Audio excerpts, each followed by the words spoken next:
Peace and welcome to the culture here on the Black Star Network. I'm your host, Farajii Muhammad. Thank you so much for tuning in and being a part of the conversation. Folks, we got a big one for you. First and foremost, let's talk about what's coming out of Washington, D.C. as the Supreme Court reviews the case that determines whether former President Donald Trump should be on the ballot in the state of Colorado, setting a precedent for the rest of the country. Now, folks, I want to hear directly from you, crew. I want you to post your comments as we stream it live on Roland Martin's Facebook page and Roland Martin's YouTube channel. And let me know what your take is around the SCOTUS reviewing the case of Donald Trump, which may set the just be an open road for whether this man is going to be back in the presidency. We'll have that conversation. Also, we'll talk about a black DEI officer at Harvard now being accused for plagiarism, another black woman. We'll talk a little bit about that. And later on, can we talk about relationships and telling your truth? We're going to be checking in with my sister Trinette, Coach Trinette Collier-Green, to get her take on why it's important for us to understand the difference between relationships on social media and in real life. So we'll have those conversations and a whole lot more. Stay with us. It's the culture right here on the Black Star Network. Let's go.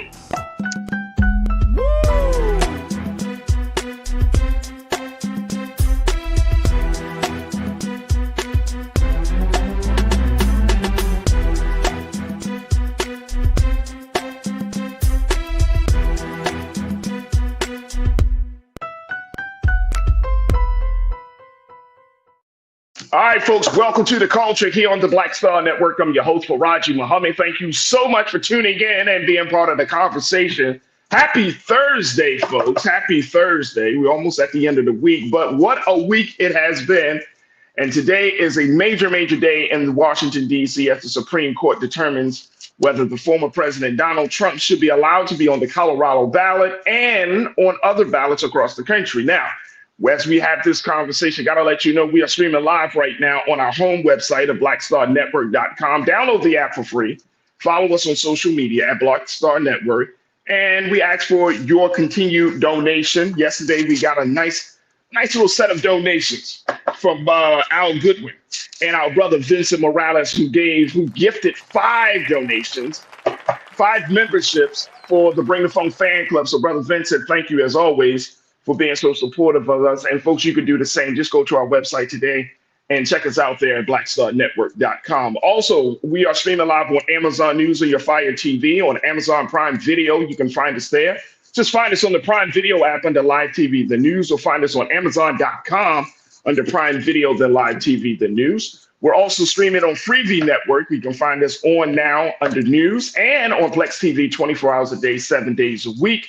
You can just search for Black Star Network or find us on the Live TV, then News and Opinions. And of course, we are streaming on Roland Martin's social media pages, on his Facebook page. You can check us out there. Also on Roland Martin's YouTube channel. So big shout out to the crew. There you go. Big shout out to the crew that's on the X platform, that's on the Facebook page, and that's on the YouTube chat. And crew, yes. Look, I want to hear from y'all today. I didn't book any guests or anything today because I wanted to hear directly from you first. Before we get into all of the other conversations and everything, I was like, no, I need to hear from the crew. This is a big, big day in Washington, big, big day for this country. And that's going to determine whether things are going to continue to move forward as expected, or if there's going to take a change or turn for a different change. And so I want to hear directly from you. I want you to push your comments, share your thoughts. Of course, when you're in the chat, we got our brother Damon Blissett, and so many others of the Block Church. Don't come in the chat with that BS, y'all. Don't be disrespectful. We can dialogue, we can debate, we can disagree. But at the end of the day, we're going to learn how to be civilized, right? And still have these great, great conversations. Let me see who's in the chat right now. We got Francesca Epps. I see you, Francesca. Thank you for checking in all the way from the great city of Houston, Texas. Pauline, thank you for checking in. Deidre Hall, I see you. Brian Christian, I see you. Cindy D, I see you. Hello, Cindy. ABX Girl, I see you. Hi, ABX Girl, the ABX Girl. Let me make sure I put that out there. Tiana, I see you. I see my brother Damon Blissett.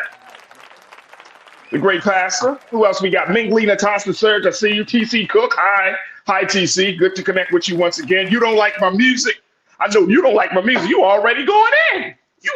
You ready. You said this SCOTUS is an absolute disgrace. All three Trump appointees should have recused themselves. Let's get it started. You don't like my music. Let's get it started. Who else we got in here that I didn't mention? My Sister Debbie Muhammad. Peace and blessings, Sister Debbie. Thank you for checking in as always. Also, when y'all come into the chat, make sure y'all do your due diligence. Just hit that like button, subscribe to the page, and let's keep these algorithms going as we have these conversations. So yeah, let's jump into it. Let me share with you the latest, because I'm watching a couple of different websites here, folks, for up to the latest news around this situation. And I want y'all to join me in this conversation. Again, we're talking about kicking it off, talking about what couple of things are happening. Let me just, and this is really interesting. So again, we're talking about the Supreme Court, how they have already kind of given some hint, some level of skepticism of the state of Colorado removing former President Donald Trump from the ballot. Yeah. Of course, Trump, as Trumpian as he is, he blames Biden, the president, for the Colorado effort to remove him from the ballot. Really, Mr. President? Nobody has a mind of their own. It would be insane that someone would be against you other than outside of Joe Biden. Wow. No, everybody in the country loves you, huh, Mr. Trump? I guess not. And so that's interesting. On the flip side of it, there was a breaking news that special counsel said there's evidence that President Biden willfully retained and disclosed classified materials, but would not be charged. So for those of you who are keeping up on that case, that's the latest from there. But let's talk about the former president. Let's talk about Trump. Can we talk about Trump for a minute, y'all? I see all of y'all are checking in, connecting with one another. It's always a beautiful thing to see y'all like tagging each other. Say, what's up? Because this is a real community here. Unlike any other online space, this is a very, very real community of great, great people who are interested, who are intelligent and knowledgeable, and really just want to have these conversations in a very, very civilized manner. So big shout out to the culture crew, man. Big shout out to the culture crew. All right. Oh, Donna McAdoo Kelly, I see you. Donna, thank you for checking in as always. You said, what's up, crew? They already know they're going to let Trump off the hook. Come on, Donna. You don't like my music, man. Y'all kicking it off today. Y'all are kicking it off today. All right, let me go back to what you don't like my music said. This SCOTUS is an absolute disgrace. All three Trump appointees should have recused themselves. Now, for those who have not been keeping up, and it's sad you don't like my music, but you've been talking about this for a while, since we've really been keying in on what's going on with the former president. But this just goes to show you folks how far this man's reach is. And when you put three people on the Supreme Court, you gave three people lifetime appointments to a job where they have power and influence, where they have to literally die in order to get off the job. Job security like no other. Should we expect anything different? Remember when we were talking to my sister Suzette Speaks yesterday, I said that one of the big dilemmas going to be facing this decision in this court is whether they're going to have allegiance to the country, to the law, to what's going on in this country, or are they going to have allegiance to the man that gave them the job? And there are so many different elements to this situation. So we're going to try our best to try to speak to all of these different dynamics that are at play here. But it already looks like, and there's no official decision yet. Let me just say that, folks. Let's say that. There's no official decision just yet. But it already looks like the Supreme Court is leaning right down party lines, with a majority being super conservative on the court. And that's thanks to former President Trump. Now, they have signaled today they're going to continue to back, this is from CNN, that they're going to back the former president and allow him to be made eligible on the Colorado ballot. And according to the reports, this is going to be done by a wide margin. They had 2 hours of arguments. Chief Justice John Roberts, the High Court's other conservative justice, was really questioning the legitimacy of the state of Colorado's stand based upon that 14th Amendment.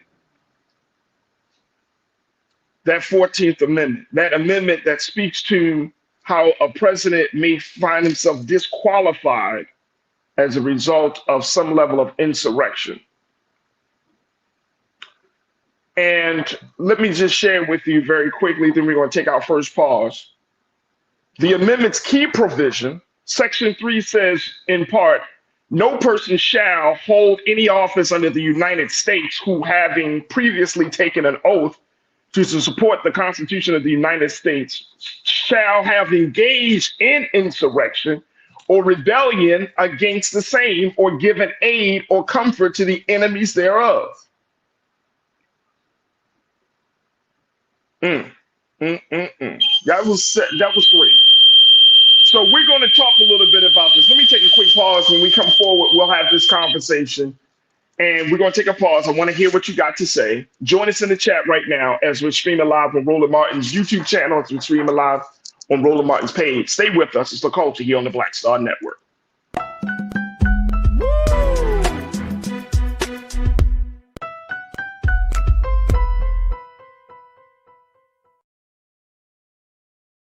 Pull up a chair, take your seat. The Black Tape with me, Dr. Greg Carr, here on the Black Star Network. Every week, we'll take a deeper dive into the world we're living in. Join the conversation only on the Black Star Network. Hi, I'm Dr. Jackie Hood Martin, and I have a question for you. Ever feel as if your life is teetering and the weight and pressure of the world is consistently on your shoulders? Well, let me tell you, living a balanced life isn't easy. Join me each Tuesday on Black Star Network for a Balanced Life with Dr. Jackie. We'll laugh together, cry together, pull ourselves together, and cheer each other on. So join me for new shows each Tuesday on Black Star Network, A Balanced Life with Dr. Jackie.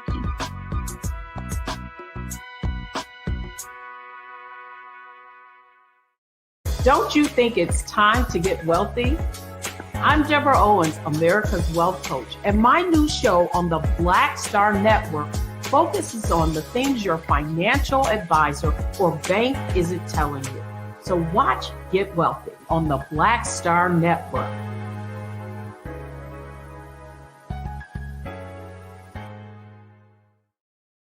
When you talk about blackness and what happens in black culture, we're about covering these things that matter to us, speaking to our issues and concerns. This is a genuine people-powered movement. There's a lot of stuff that we're not getting. You get it, and you spread the word. We wish to plead our own cause.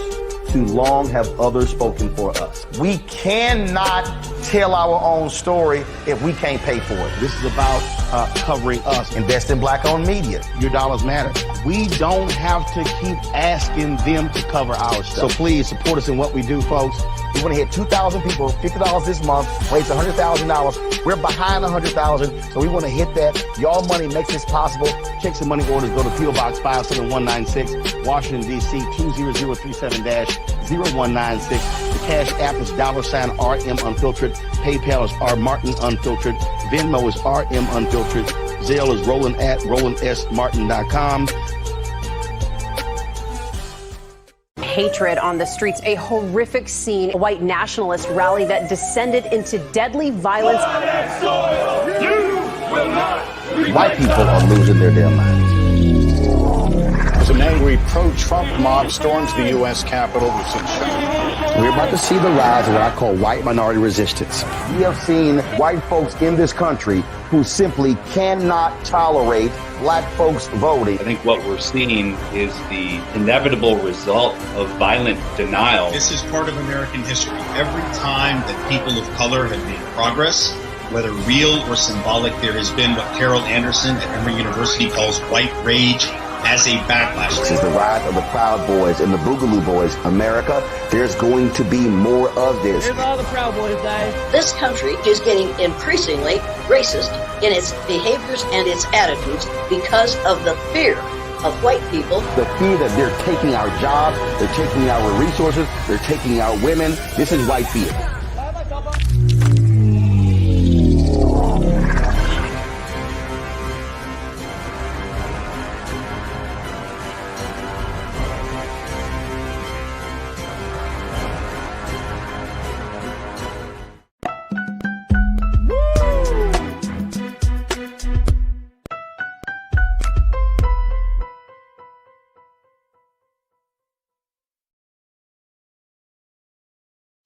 All right, folks, welcome back to The Culture here on the Black Star Network. I'm your host, Farajii Muhammad. We are talking about the Supreme Court hearing the historic case on removing former President Donald Trump from the ballot for the state of Colorado. This is a high-stakes hearing where if this happens, if the justices decide to vote against this idea of removing the former president, it's going to set a precedent for other states who are in litigation, who might be in the process of trying to do the same thing. Now, what you're hearing is just some alarms that are being tested in this space, so I apologize for that.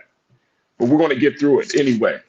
But I wanted to kind of get your take on what your thoughts are around this, because this is a monumental case that is a game-changing case moving forward, and it opens up the door for the former president to be on the ballot and to some degree kind of keep running for president. Kind of keep running. So I want to get your take on this, folks. I want you to post your comments as we're streaming live on Roland Martin's YouTube channel, and as we're certainly streaming live on Roland Martin's Facebook page, and I want to get your take on this. Let me hear what y'all have. Let me just share what y'all are saying already. This is interesting. This is interesting. Pauline Hurt, you said not only should Trump be removed, some of the Supreme Court justices should be removed. I told you. I knew this was, I think a lot of people expected this would happen, especially with a conservative court, conservative bench that we see in the Supreme Court. This is, I'm trying to keep all of my thoughts because I want to hear from y'all. But this is what's happening right now. That's all I can say. This is what's happening right now. But Pauline, I hear you loud and clear. Let me see here. Davey Floater, you said Trump is the #1 topic for 10 years now. Absolutely. Absolutely. It's been the #1 topic for 10 years straight. And this has been crazy. It's actually crazy. Let me see what, thank you, Davey. Francesca Epps, you said time for term limits for SCOTUS, no lifetime appointments. Yeah. I think the lifetime appointments is absolutely right in terms of if you're packing the court with your people, then what's going to happen essentially is that you're going to get a situation like this. So I agree. I agree. Let me see what else it says. Let me see here. Because some of the folks some of you are saying that the 3 justices, and I think You Don't Like My Music and others are saying, look, those 3 justices that Trump put on the bench, they should recuse themselves. Well, I doubt if that happens, folks. I doubt if that happens. Tiana, you said, what is it going to be, states' rights or SCOTUS following the law since they're originalists? I don't know. I don't know. I don't know. This is like I said, this is some uncharted territory here. Tony O'Hurd, you said, I still don't understand how he caused an insurrection, like a bunch of grown people can't think for themselves. Because, Tony O, a bunch of grown people can't think for themselves sometimes. It's called groupthink. If people are a part of a group, and that's any particular group, what we've seen with on January the 6th was a very extreme case of the situation, right? But groupthink is real. It is a real situation. And it is a real problem, especially when you're talking about MAGA folks. And you're saying, well, he didn't cause the insurrection, but we're talking about what happened on the beginning of January 6th, and then that led up to the storming of the Capitol. Go back to it. Listen to what he said. He even said, look, I'll walk with you down to the Capitol, which he never did. Brian Christian, my guy, you said, yeah, the SCOTUS should have term limits. No one should have a lifetime job position, especially in the area of law. I hear you. I hear you loud and clear. Great point. Great point. What else we got in here? Cindy D, you said Trump doesn't have to be convinced for insurrection to be off the ballot. It's crazy, though. It is absolutely insane that we are in a place of having this conversation about a man who was at least a part of, in some way, shape, or form, of what we saw on January the 6th. If he didn't have that rally, if he didn't make that speech, do you think that folks would have gathered on January the 6th and started storming the Capitol? I'm asking folks who say that he wasn't a part of anything. Do you think that would have even happened if it didn't play out the way that it played out? That folks would have gone down to the Capitol? Because I don't think people would have done that. I'm gonna be honest with you. I don't think people would have done that. And how many times have we seen people getting excited and riled up from the words of a person who they look up to, who they feel is their leader? That happens and time again. Just look through any part of history and that you can see that can happen. That's not completely out of the ordinary. So it is interesting. Let me see who else we've got here. You don't like my music. You said the argument that the 14th Amendment applies to everyone but the president is just absurd. Absolutely. Absolutely. Absolutely. Absolutely. Let me do this. Let's take another quick pause. When we come back, let's continue the conversation on the other side. Stay with us. It's The Culture here on the Black Star Network.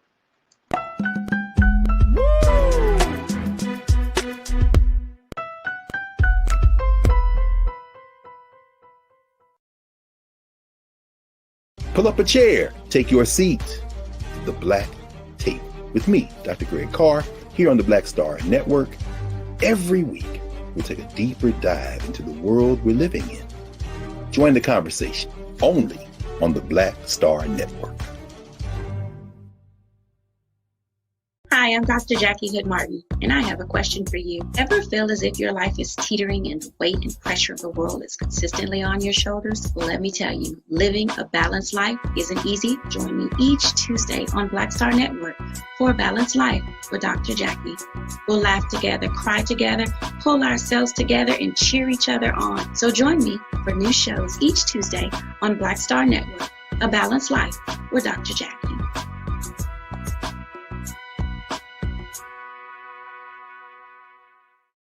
Don't you think it's time to get wealthy? I'm Deborah Owens, America's Wealth Coach, and my new show on the Black Star Network focuses on the things your financial advisor or bank isn't telling you. So watch Get Wealthy on the Black Star Network.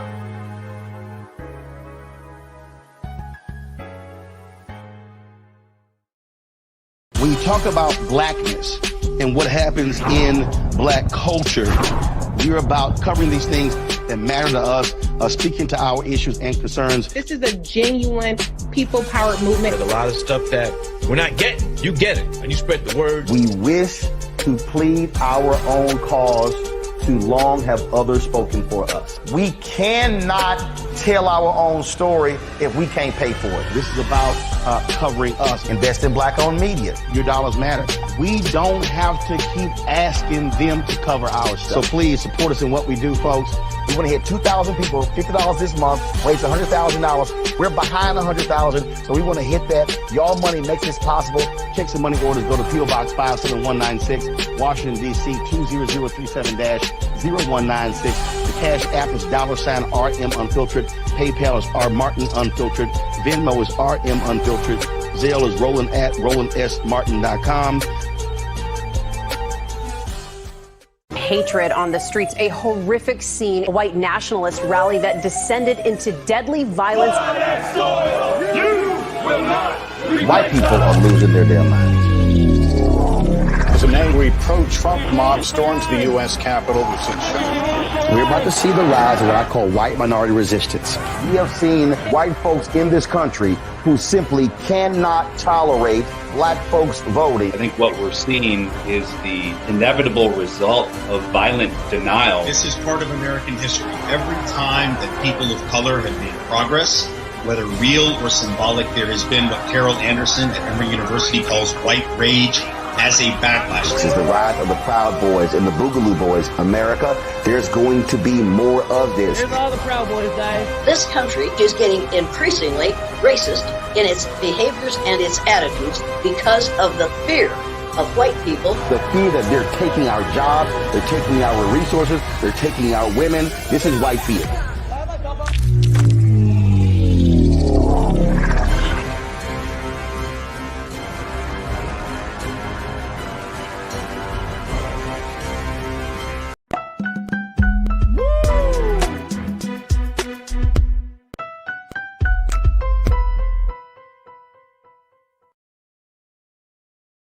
Hi, I'm Dr. Jackie Hood Martin, and I have a question for you. Ever feel as if your life is teetering and the weight and pressure of the world is consistently on your shoulders? Well, let me tell you, living a balanced life isn't easy. Join me each Tuesday on Black Star Network for A Balanced Life with Dr. Jackie.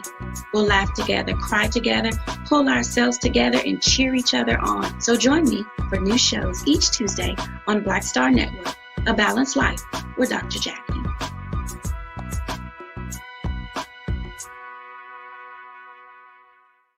When you talk about blackness and what happens in black culture, we're about covering these things that matter to us, speaking to our issues and concerns. This is a genuine people-powered movement. There's a lot of stuff that we're not getting. You get it, and you spread the word. We wish to plead our own cause. Too long have others spoken for us. We cannot tell our own story if we can't pay for it. This is about covering us. Invest in black-owned media. Your dollars matter. We don't have to keep asking them to cover our stuff. So please support us in what we do, folks. We want to hit 2,000 people, $50 this month, raise $100,000. We're behind 100,000, so we want to hit that. Y'all money makes this possible. Checks and money orders go to P.O. Box 57196, Washington, D.C. 20037-0196. The Cash App is $RM Unfiltered. PayPal is R Martin Unfiltered. Venmo is RM Unfiltered. Zelle is Roland at RolandSMartin.com. Hatred on the streets, a horrific scene, a white nationalist rally that descended into deadly violence. White people are losing their damn minds.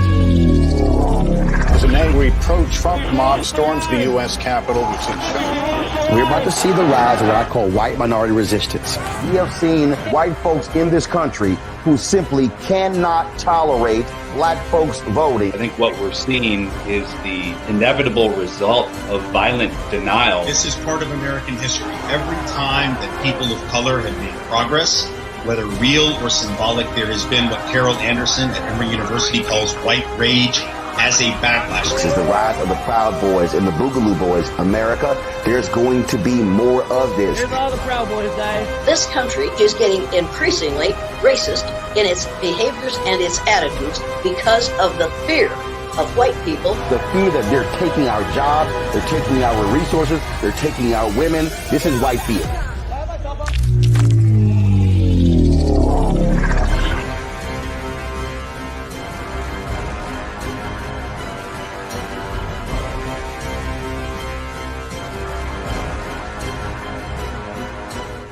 Pull up a chair, take your seat. The Black Tape with me, Dr. Greg Carr, here on the Black Star Network. Every week, we'll take a deeper dive into the world we're living in. Join the conversation only on the Black Star Network.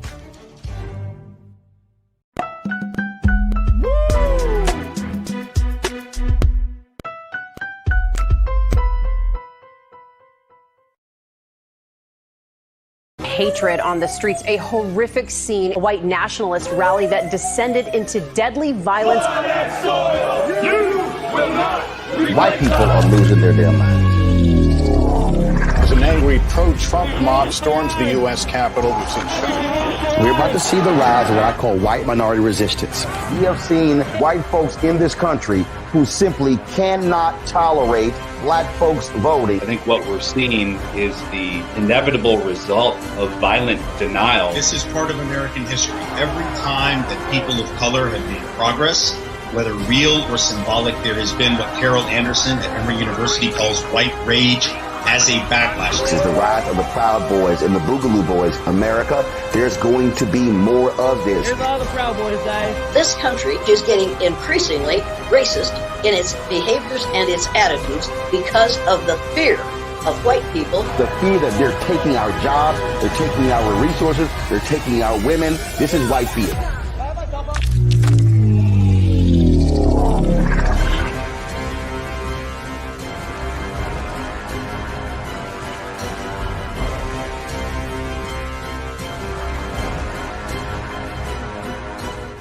Pull up a chair, take your seat.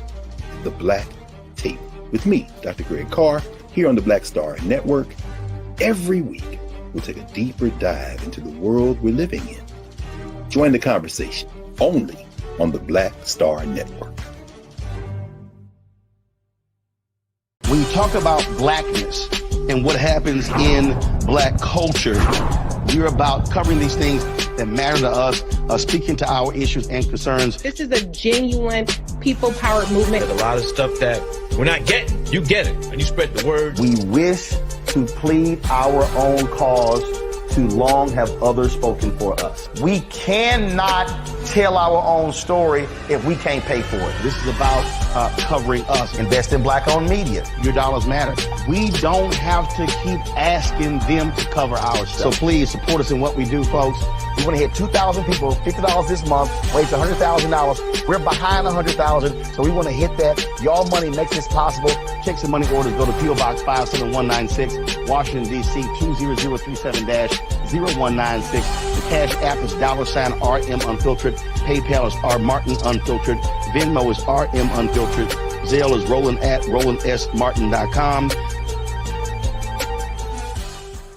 Hi, I'm Dr. Jackie Hood Martin, and I have a question for you. Ever feel as if your life is teetering and the weight and pressure of the world is consistently on your shoulders? Well, let me tell you, living a balanced life isn't easy. Join me each Tuesday on Black Star Network for A Balanced Life with Dr. Jackie. We'll laugh together, cry together, pull ourselves together, and cheer each other on. So join me for new shows each Tuesday on Black Star Network, A Balanced Life with Dr. Jackie.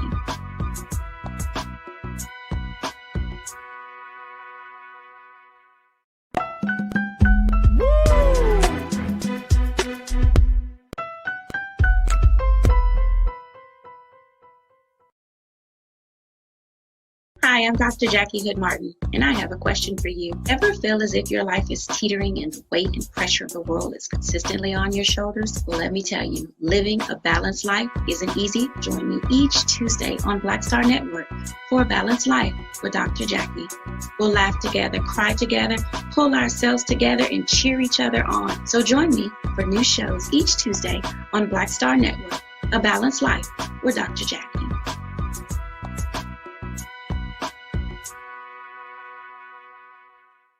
When you talk about blackness and what happens in black culture, we're about covering these things that matter to us, speaking to our issues and concerns. This is a genuine people-powered movement. There's a lot of stuff that we're not getting. You get it, and you spread the word. We wish to plead our own cause. Too long have others spoken for us. We cannot tell our own story if we can't pay for it. This is about covering us. Invest in black-owned media. Your dollars matter. We don't have to keep asking them to cover our stuff. So please support us in what we do, folks. We want to hit 2,000 people, $50 this month, raise $100,000. We're behind 100,000, so we want to hit that. Y'all money makes this possible. Checks and money orders go to P.O. Box 57196, Washington, D.C. 20037-0196. The Cash App is $RM Unfiltered. PayPal is R Martin Unfiltered. Venmo is RM Unfiltered. Zelle is Roland@RolandSMartin.com.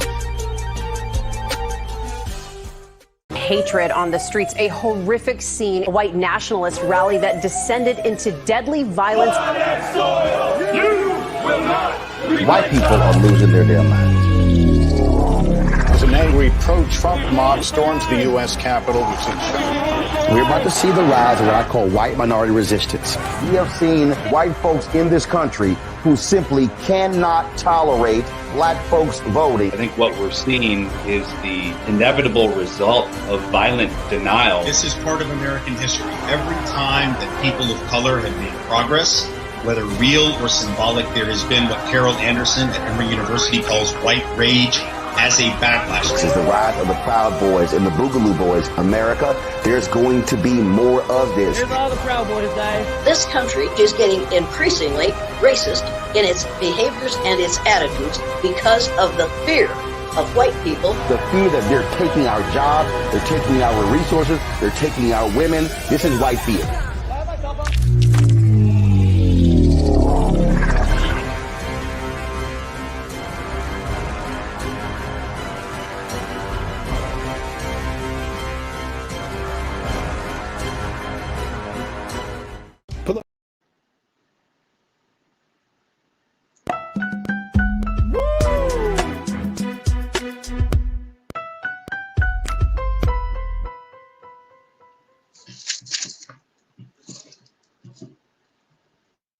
All right, folks, welcome back to The Culture here on the Black Star Network. I'm your host, Farajii Muhammad, joined by my sisters that we have joining us every Friday. Kimberly Morrow, who is a principal, who is an educator, who is a speaker. And then we got my sister, Corinna Denise, who is one of our great culture crew members. She's also a college admissions advisor and political activist. Talking about this breaking news out of Atlanta, Georgia, with District Attorney Fani Willis finally acknowledging and admitting that she had, I don't know whether we can say had or still has, but she had a relationship, personal, intimate relationship with the same prosecutor she assigned to the case of former President Trump's election interference case. Now, this again, and I see what a lot of you are saying in the chat or in front crew. I see what a lot of folks are talking about. But Kimberly, Corinna, I'm looking at things how they are, not what I hope and wish for them to be. Right? You know, that's my thing for 2024. See things as how they are.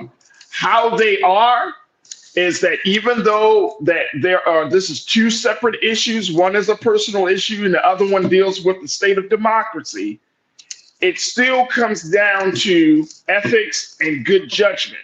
Now, does that mean that Fani Willis is a terrible human being? No, it does not. What that does mean, though, is that it opens up the door about how she moves, right? And we can't deny that. And we can't, especially when public trust is involved and public funds are involved, right? We as Black folks can't just be like, well, white people do it, therefore we should be able to do it too. Because then where is the standard? Where is the boundaries for us? Well, there's also an unspoken rule, right, Farajii, that they could do it, but we can't. You know, we. Hey, wait a minute, but hey, Corinna, is that the truth? It's unspoken rule because guess what? It's the truth, Kimberly. It's the truth. We can't move. We can't move the same way, especially when you're talking about. Look. We could talk about Trump and we could say, oh, this man has all this stuff, there's all this baggage. He should not be allowed on here. But guess what? Nobody has stopped him. He's still going to want to be the GOP nominee. But at the end of the day, we still are seen and have to operate by a different standard, Kimberly. That's just the truth of it. And I know that's hard for some Black folks that's a hard pill for us to swallow, but. No, I'm not saying that is not true, Farajii. I understand we have to be twice as good to get half as much. I get all that. But here's my issue with us, particularly. She did it. She owned it. She made a mistake. But we want to. She needs to be off the case now. We need to get somebody else. Do you know how much pressure that is to always have to be perfect, always do everything the right way? I know I'm no Fani Willis, but I lived that. When you're in a position of power or authority and you're the only Black person in that position, and particularly the only Black woman, and you know everybody has eyes on you and you cannot make a mistake. And when you do make a mistake, you get ripped for it. There is no forgiveness. There's no coming back. There's no redemption. That's my only issue, Farajii. We have to give this woman some grace and allow her. She made a mistake. She has admitted that she made a mistake. We need to continue to support her and let her do her job. That's where I'm coming from. Not to say we have to know better. Of course we have to know better. But And when we do, you cannot crucify us for it. She slipped up. Okay, she slipped up. And she No. Here's what I'm saying. And I understand. I don't think Black America will crucify her. I know white America, especially those in the MAGA camp, will crucify her, right? Some of Black America is also going to crucify her. Let's be honest. We are crucifying her. Silence is violence. I've seen a number of white liberals come out on YouTube to support her. Attorneys come out on YouTube to explain why she's not breaking the law and why this is their case to get it thrown out. It doesn't adhere to the standard. I've seen that. I have not seen us do that. That's my only issue. So I'm not saying that we're going after her, but we're also not coming out swinging for her. And let me ask y'all a question. Do more of that. Let me ask you a question. If this was a different setting, instead of being in the court, I'm trying to get to this very simple point. In this particular case, she served as the supervisor. Nathan Wade served as her subordinate. Are we saying that's okay? Is he her subordinate, or is he one of her colleagues? I mean, he's a colleague, but technically she's over him because she assigned him to the case. Okay. If I may just jump in here real quick, here's my thing. I hear everything you're saying, Farajii. I hear everything Kimberly is saying. But I just don't want us to fall for the okie doke. Now, I'm glad that at least she admitted it, because I think it would be a lot worse if the opposition were the ones to, bring this to light, even though they were already investigating. But I don't want us to get caught up in tearing her down. And that's what I don't think this is about tearing it down. No. But just hear me out for a second. What I'm saying is that I don't want us to get distracted, right? I don't want to disparage what she has just admitted to. I'm not doing that. But their game is for us to get so caught up in this that we lose sight of what is already happening with the proceedings of the case. And I think two things can be true at once. So we have to remain focused on the case just as much as this is happening now. And with all of this work, if I'm not mistaken, I believe she went to work from day one, she got into this position. So, what are we going to do now? Wait? There's so many other things to consider. So we have to kind of weigh our options here. But I do hear you, is this appropriate that she had this relationship, and what's the conflict of interest? I don't know if we actually know all the fine print of that. Now, I mean, from the outside looking in, right? Yeah, it's questionable. You put somebody on the case, or even is it a matter of just ethics even at work? You shouldn't be having, personal romantic relationships. No. So, no. Look, I'm gonna be honest with y'all, and y'all should know this about me at this point. But for those who don't, I do not care about people's personal lives and who they sleep with and who they go home to. I really don't care. Me neither. The problem becomes that once you start putting yourself out there, right? Like I said, this is taxpayers' money. So even for Black people in the state of Georgia who paid their taxes, who is expecting, and the taxpayers' money is being used to prosecute against the former president. And then you have the receipts of trips being taken, stuff being done. The optics look like, oh, she got him on the case to enrich herself. That's the optics. That's just the optics. I'm not talking about, we know Trump is guilty.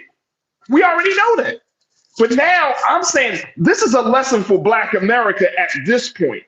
This is what I'm looking at. This is going to be a lesson for Black America, because are we saying that it's okay to move like this as long as you get somebody that we don't like, as long as you get them? But I mean, what are we saying here? Because I'm still talking about, yes, there's a weakness. I'm not mad at that. Look, the sister can have weakness. The sister has needs, all of those things. I'm just saying, you got money involved, you got power involved, you have an influence involved. And even though we want to see Trump taken down, and we know that the stakes are super high for this case, this was not the moment to make a unethical or lazy or just a bad decision. So let's be see what very I'm saying? clear. The unethical part is putting someone who she was romantically involved with in charge of this case. No, the unethical part is you could do that, but then once the money situation comes in, because then it comes across that once the money, if you're paying the person that you are romantically involved with and he's getting money, and then you are taking trips.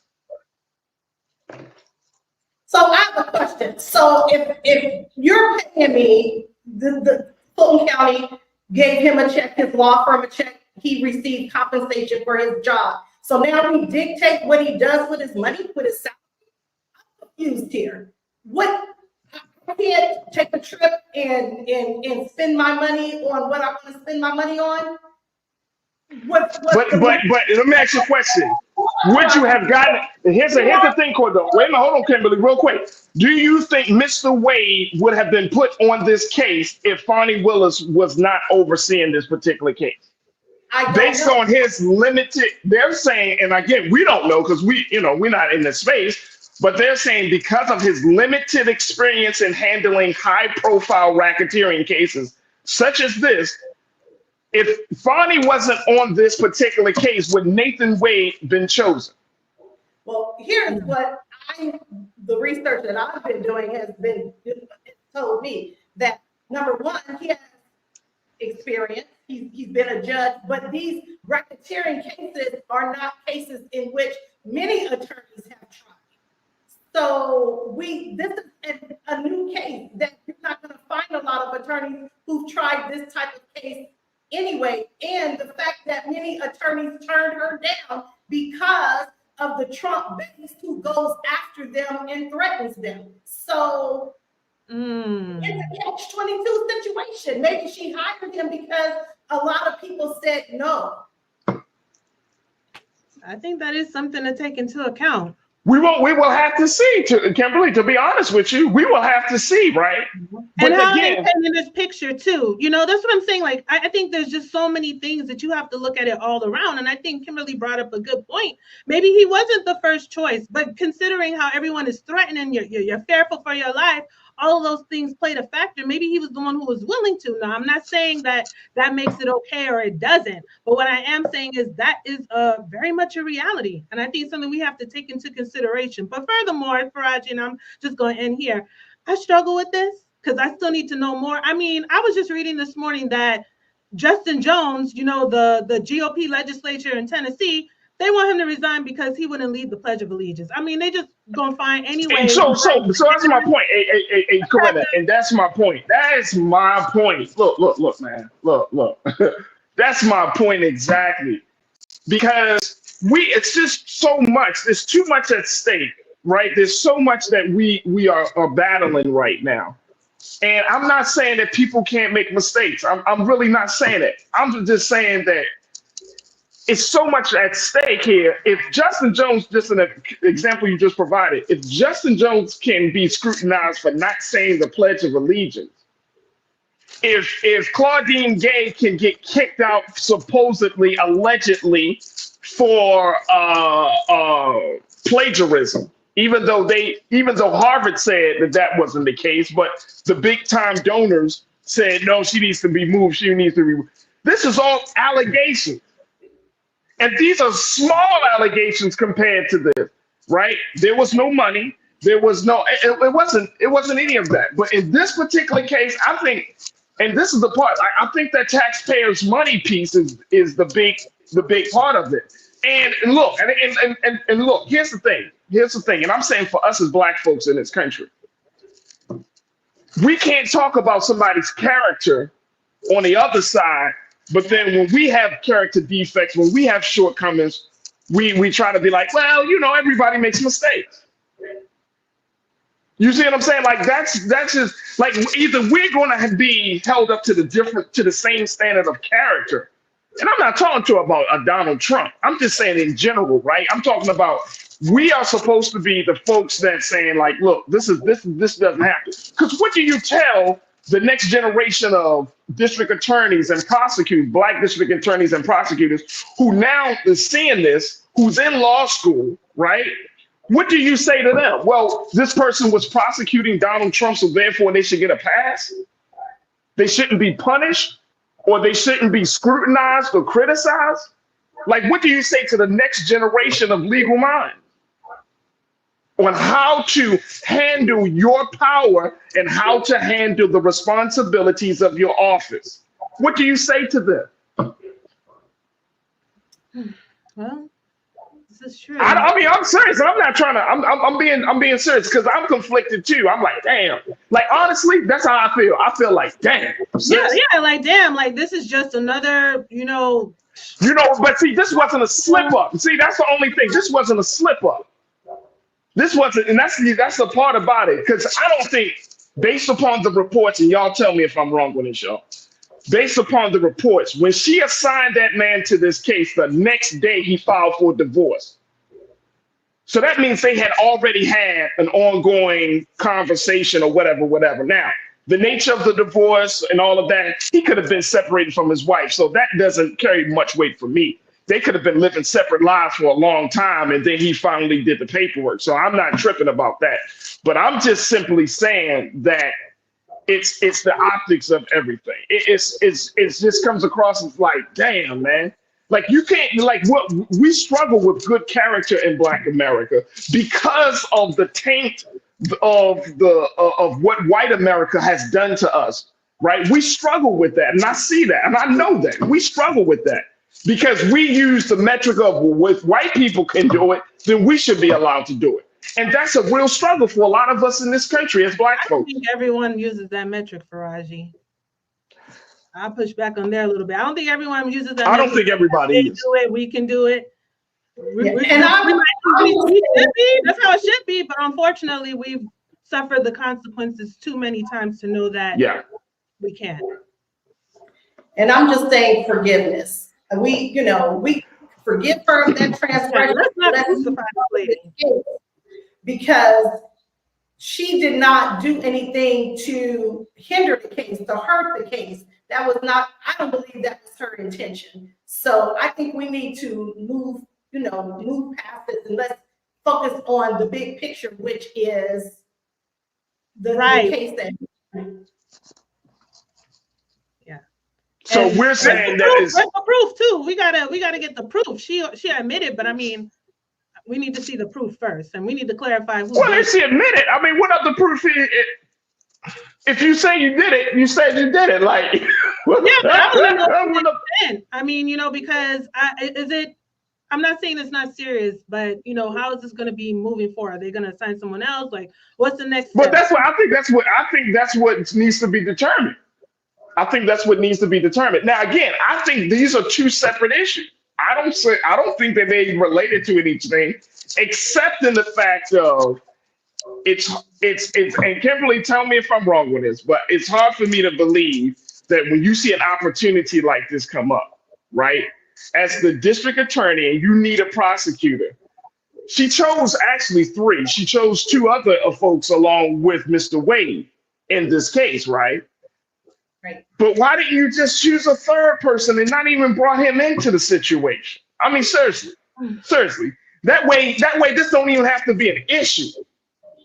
And something tell me you can't tell me that it was just like it wasn't the top of her mind. Like, you mean to tell me out of all the prosecutors that she knows, like, that's what I'm saying. Like, I would ask her, like, Madam District Attorney, why didn't you just choose someone else? Because then now you open yourself up to being unethical. You open yourself up to poor judgment. You open yourself up to possibly losing this case, one of the biggest cases in American history, and one of the biggest cases in Georgia. And you open yourself. Why didn't you just choose somebody else? Is it because of the money? Does it because, you know what I'm saying? Like, look at all these questions that are being brought up. Right. Well, like we said, damn, but we got to go to break. Right. We got to.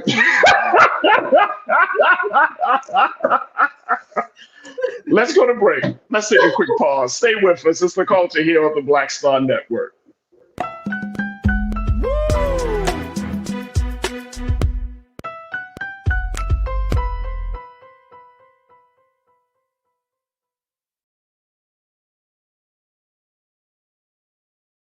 Folks, Black Star Network is here. Hold no punches. I'm real revolutionary right now. Support this man, Black Media. He makes sure that our stories are told. Thank you for being the voice of Black America, Roland. Stay black. I love y'all. All momentum we have now, we have to keep this going. The video looks phenomenal. See, there's a difference between Black Star Network and Black-owned media and something like CNN. You can't be Black-owned media and be scared. It's time to be smart. Bring your eyeballs home. You dig?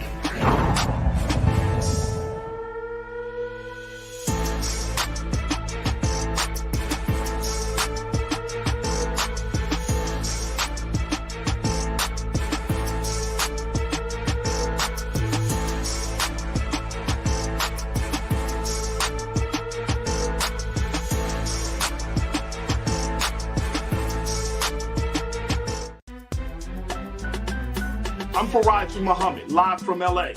And this is The Culture. The Culture is a two-way conversation, you and me. We talk about the stories, politics, the good, the bad, and the downright ugly. So join our community every day at 3 p.m. Eastern and let your voice be heard. Hey, we're all in this together. So let's talk about it and see what kind of trouble we can get into. It's The Culture, weekdays at 3, only on the Black Star Network.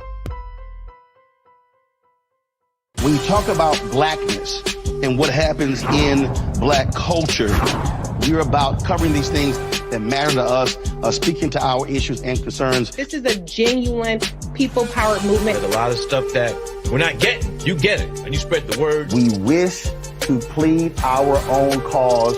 Too long have others spoken for us. We cannot tell our own story if we can't pay for it. This is about covering us and back on media. We don't have to keep asking them to cover our stuff. So please support us in what we do, folks.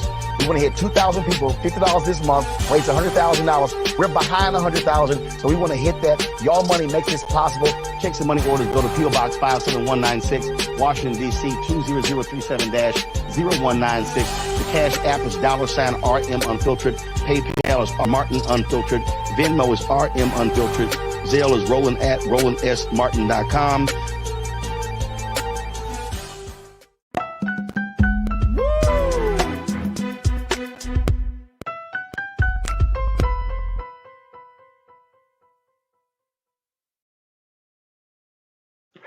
All right, folks, welcome back to The Culture here on the Black Star Network. Man, oh man, a lot of new voices in here because Corinna, Denise, Kimberly Morrow decided that today was going to be the day to bring all the smoke. All right. Let me just share with folks, because I know folks will say, well, what about what we have to say, Farajii?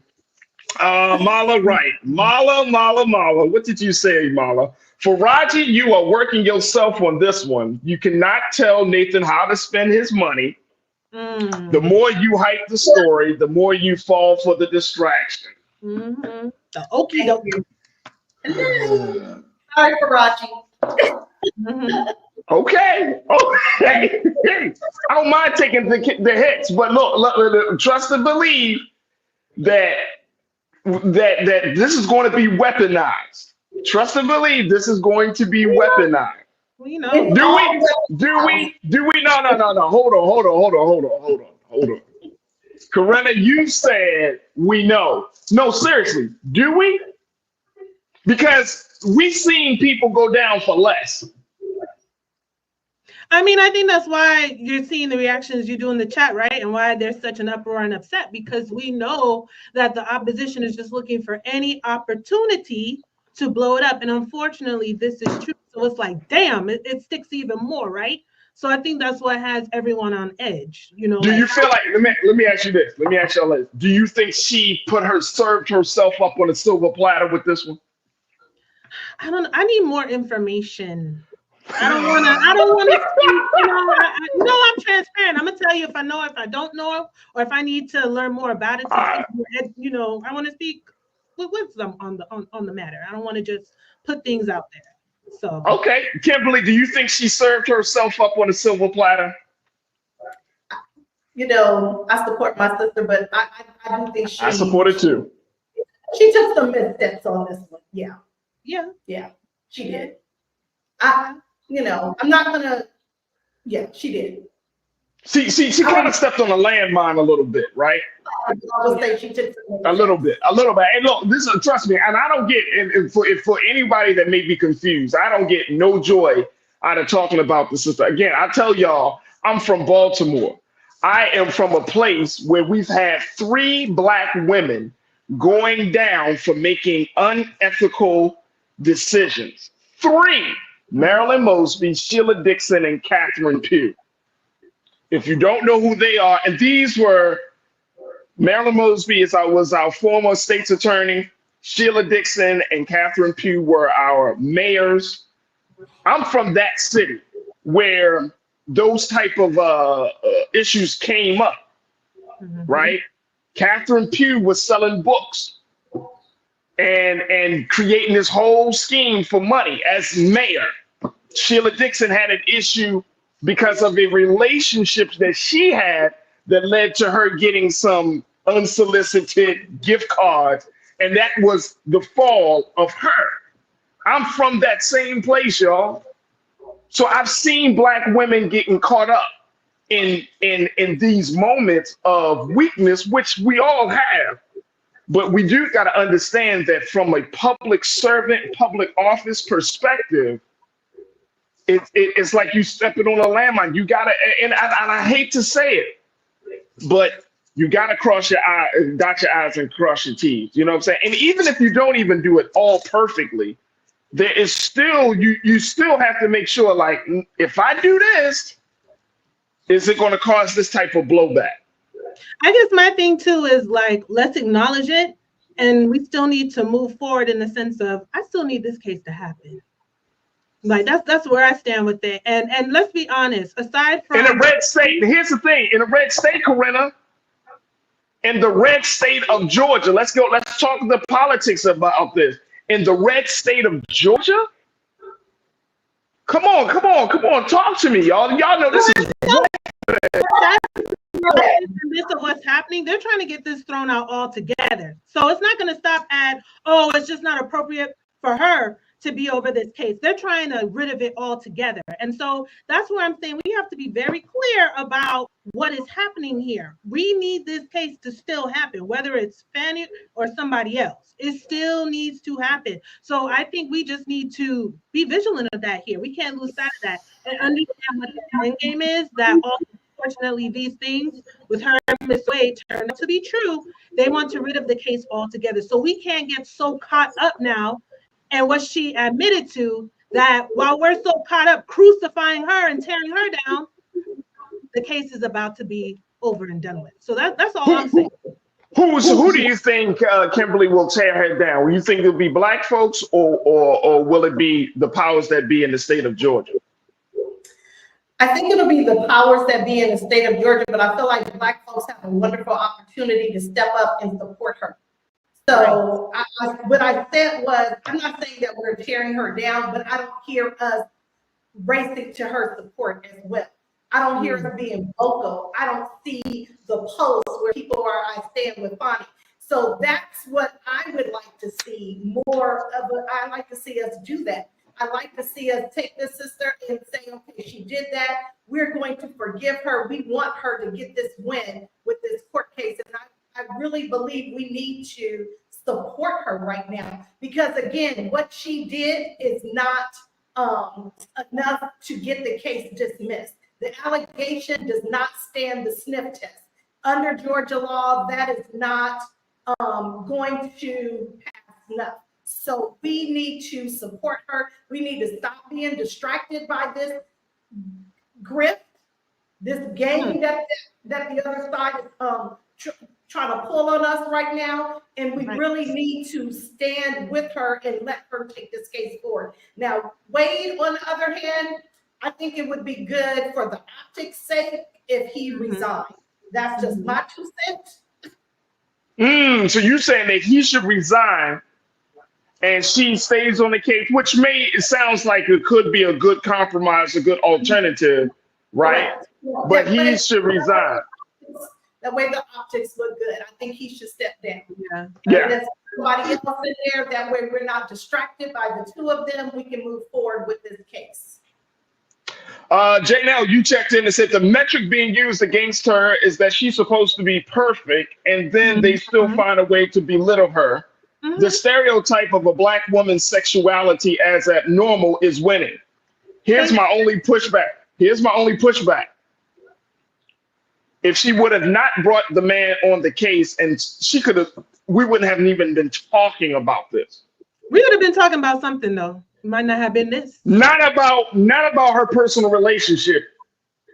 If she would not have assigned, listen, look, I'm just saying, Corinna, if she would not have assigned Nathan Wade to this case, we would not have been talking about her sexuality, nor, as Janelle said, her being perfect. If she did not assign him to the case.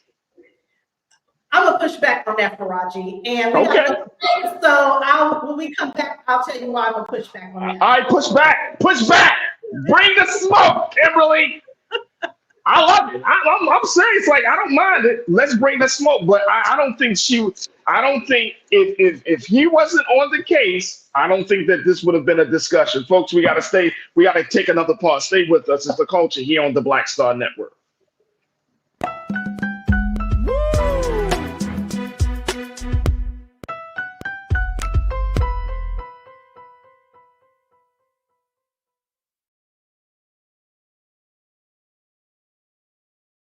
Pull up a chair, take your seat.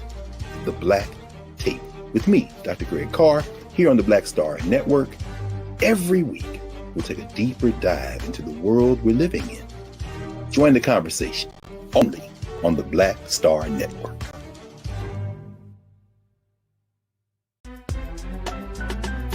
I'm Farajii Muhammad, live from LA.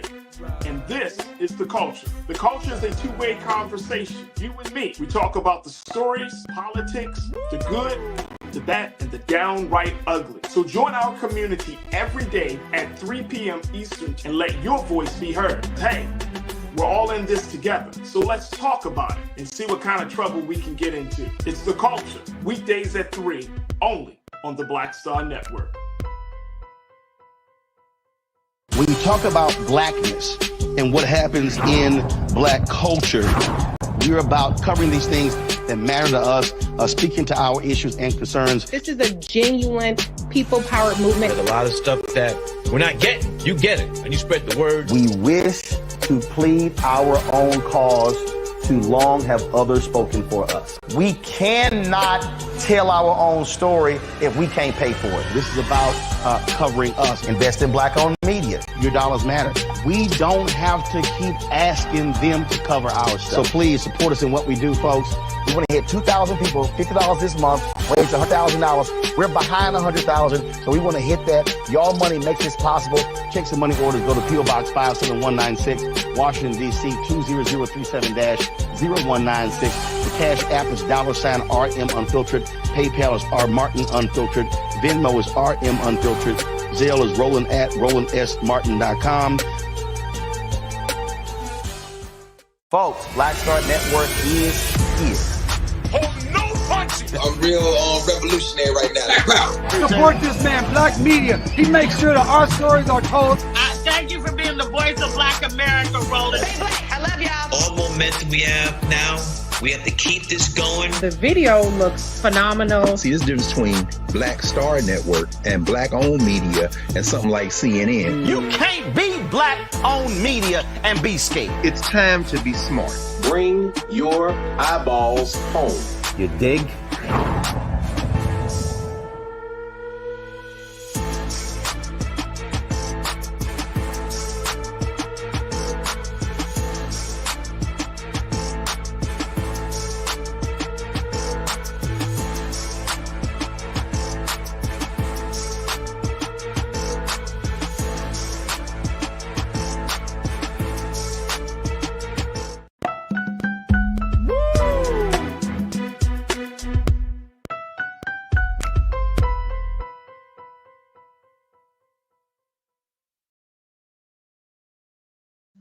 Woo!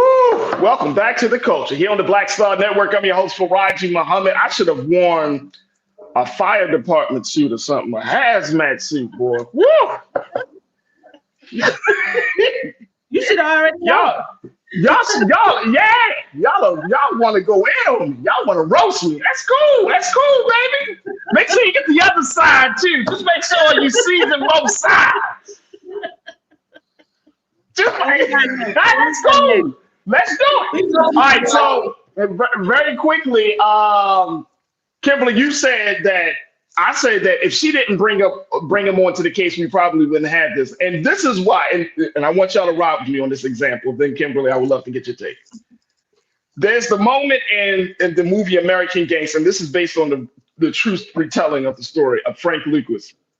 He said that one of the biggest mistakes of his life was that when he went to that boxing match with the fur coat on, sitting in the front row, and that started the beginning of the end for him, because it was that moment where those agents who were watching him were watching to see who was moving doing all this drug stuff. It was that moment that they said, well, who is that guy up front? Now, here's the point that I'm making. Sometimes you can put yourself in a position and your thinking could be, I'm not going to get caught. Nobody is going to know, all of those things. And when you are caught up in a situation, that is very possible. Each one of us can probably recall a moment, and I'm thinking of myself too, where we didn't think, oh, this is not going to happen. That's not going to happen. The likelihood is not going to happen. And you have a Frank Lucas moment where it happens that you're put on somebody's radar, right?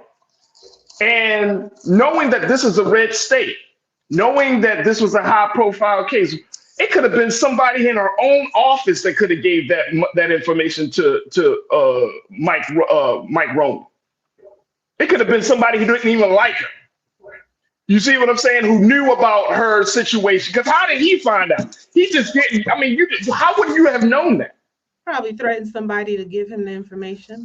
He could have, but it could have been somebody dropped a dime on her, as they say in the streets. But I think that if she wouldn't have brought him on, that this wouldn't have been possible. All right, Kimberly, what's your take on that? All right, and this is where I said I was going to push back. First of all, you're comparing Frank Smith to Bonnie Willis. He was a criminal. They were looking for him. So they were trying to figure out who he was. Now, with Bonnie Willis, this is why I said I'm going to push back. Because remember when I shared my story? So I'm going to put it in that context. I always ask myself, well, dang, well, maybe if I wouldn't have called in sick that day, maybe if I just would have pushed through and just went to work and then not called in sick, maybe that wouldn't have happened. That was going to happen regardless. Whether I called in sick that day, they were going to find something on me, some reason to put me under investigation, some reason to go after me, because I was already on their list. I already wasn't doing what they wanted me to do. Right. You follow me? I was trying to support the kids at the school. They wanted me to go in a different direction. Bonnie is already on their list. She's already doing something that don't happen. They are trying to find something, whether it was Wade, whether it was something else. They were looking for something. She literally would have to, even if something that they found was nothing, they were going to make it into something. Mm-hmm. So that's why I said I'm going to push back on that. Okay, but see, now I'm a little confused on this, on your understanding of what you just said. If you know somebody is coming for your neck, do you give them the knife? No, you don't give them the knife. If you know they're going to come after you, why would you see what I'm saying? We don't know what's happening behind the scenes or behind closed doors, right? When she initially took this case, we know that Trump plays dirty, his people play dirty. So you already know that, right? So you know that. So if you know that, again, I'm going back to, and I feel like we're just kind of like, glossing over the fact of why would you even why would you make a decision to put your lover on a case if you know they're coming after you and it could potentially be used and weaponized against you? Well, Farajii, to your point right there, do we know if they were romantically involved prior to him being assigned to the case? Do we know that to be true? I have to look at the timeline. They've been together. They've been dealing with each other since 2022. Okay. The case started in January, I think in January of 22. So either way, she assigned him to the case. But if you know that somebody's after your neck, wouldn't you kind of like move in a little bit of a stealth manner, kind of move under the radar, like, all right, I don't want to, like, you know what I'm saying? Like, because something had to happen. There was a reason that she felt like, you know what, let me put Nathan on this case. Maybe Nathan is going through some financial reasons. We don't know. That's why I'm asking. I don't know. Is it a matter that he was assigned to the case and then they got romantically involved later on? I'm not saying. No. I don't think that's the case. The ex-wife, and this is getting like a soap opera. So go ahead, Kimberly. Farajii, it looks like they started dating in 2022, but he started working in 2021. So he started working the case and then they started dating. Okay.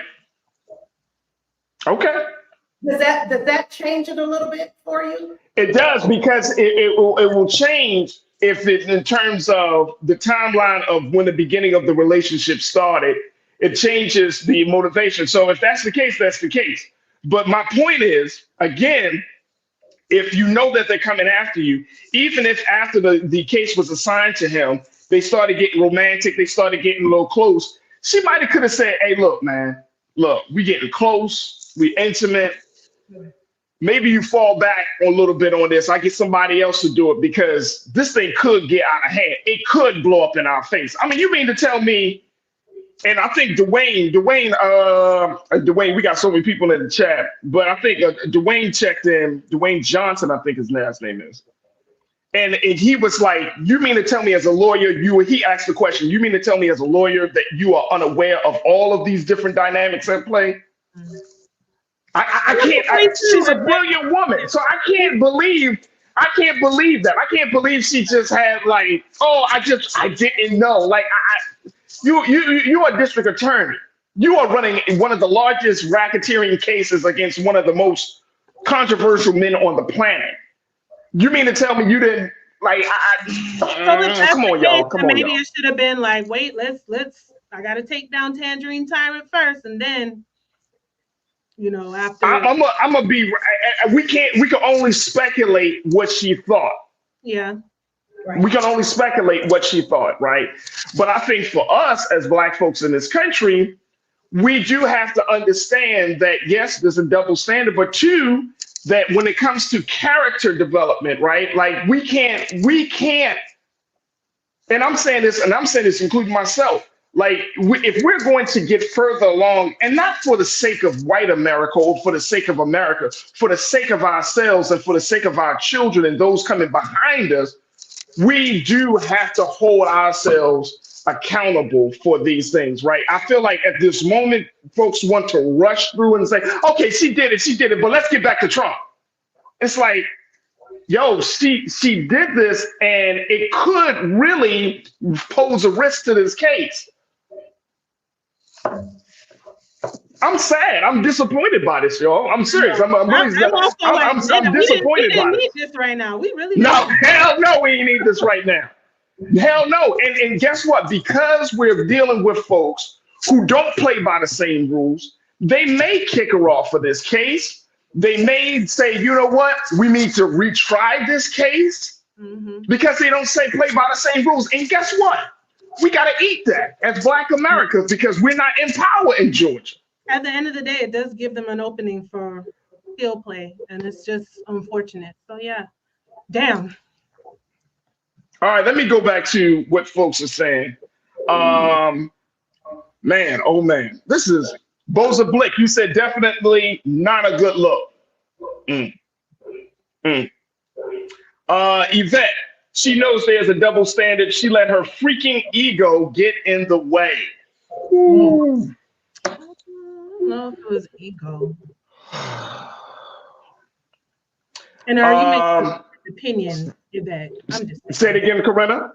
And I'm just saying, is that an informed opinion? I mean, the news just broke. Like I said, I'd like a little bit more detail to speak wisely on the matter. Like, we're throwing out ego and all of this stuff, and that could be the case. But here's where I take issue. Let's have the same energy on the other side, because I don't know if we were this riled up when the attack first started without the information about. I think, and here's people are saying, Tiz, you checked in. Tiz, you said Farajii, all of this noise plays right into Trump's hands, and he's loving it. And guess what? I'm gonna be honest with you. I don't care. I don't care, because in this particular noise, Tiz, and I understand what you're saying, but in this noise is an opportunity for us to have some very deep conversations about Black folks in power in America, right? That we're talking about the double standard issues. We're talking about character, making good and sound decisions. Like we gotta have these conversations. I think a lot of the partisan talk is like, as long as you get somebody down from the other side, and then we're around, we galvanize around people just because they are fighting the good fight, quote unquote. But at the same time, I'm wondering, don't we need to be having conversations about character?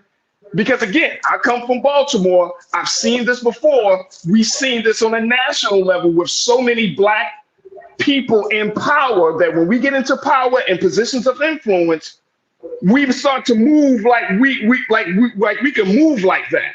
And then when we get our asses on fire, now we want to kind of like, oh my gosh, what happened? This ain't fair and stuff. And it's like, come on, y'all. Come on, man. Come on. Like, we keep doing this, and then we acting like we're going to expect something different as the outcome. And that's insanity to me.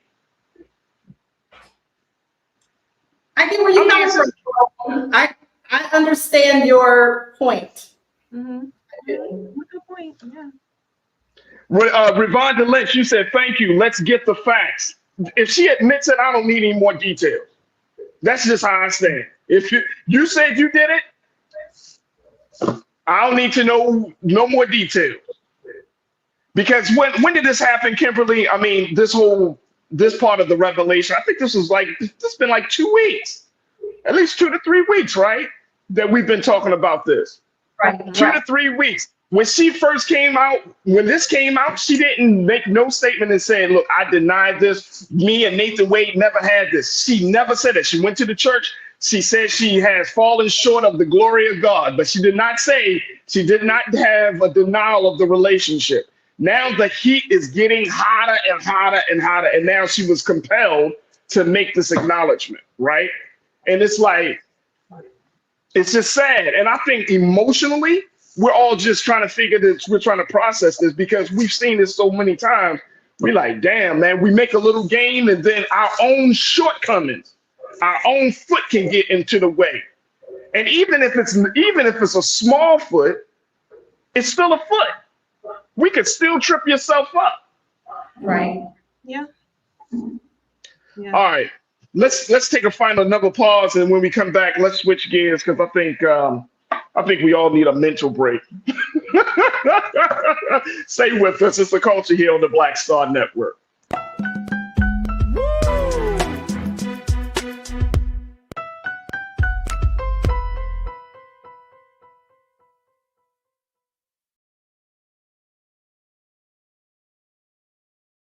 Folks, Black Star Network is here.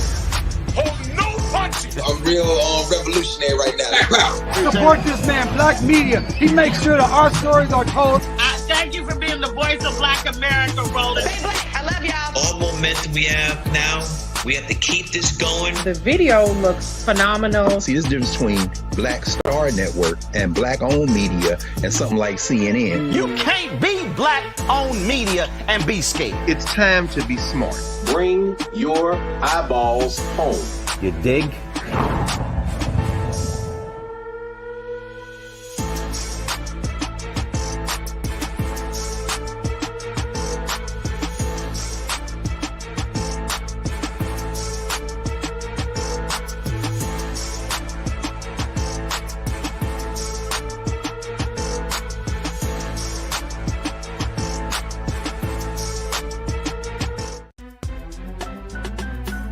Farajii Muhammad, live from LA. And this is The Culture. The Culture is a two-way conversation. You and me. We talk about the stories, politics, the good, the bad, and the downright ugly. So join our community every day at 3 p.m. Eastern and let your voice be heard. Hey, we're all in this together. So let's talk about it and see what kind of trouble we can get into. It's The Culture, weekdays at 3, only on the Black Star Network. When you talk about blackness and what happens in black culture, we're about covering these things that matter to us, speaking to our issues and concerns. This is a genuine people-powered movement. There's a lot of stuff that we're not getting. You get it, and you spread the word. We wish to plead our own cause. Too long have others spoken for us. We cannot tell our own story if we can't pay for it. This is about covering us. Invest in black-owned media. Your dollars matter. We don't have to keep asking them to cover our stuff. So please support us in what we do, folks. We want to hit 2,000 people, $50 this month, raise $100,000. We're behind 100,000, so we want to hit that. Y'all money makes this possible. Checks and money orders go to P.O. Box 57196, Washington, D.C. 20037-0196. The Cash App is $RM Unfiltered. PayPal is R Martin Unfiltered. Venmo is RM Unfiltered. Zelle is Roland at RolandSMartin.com.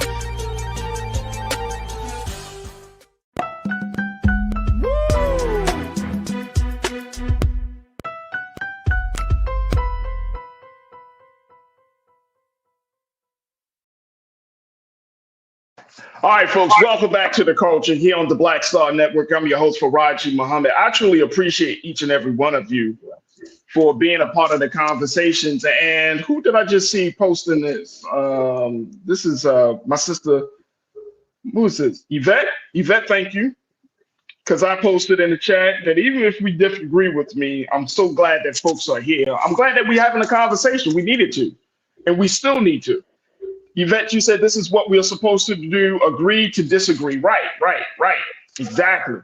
And I think I want to bring my sisters back, Corinna Denise, who is a political activist and college admissions advisor, my sister, Kimberly Morrow, who is an educator. So we can agree to disagree. And I think many of us, we're going to just see how this thing plays out over these next few days. And by the time, God willing, we come back next Friday, we're probably going to be in a different space with all of the information. So I'll have your hazmat suit next week.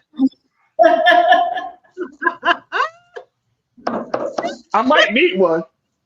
Might need security too, because you be like, because watch black folk gonna blame me. Be like, see, you messed up the election in South Carolina.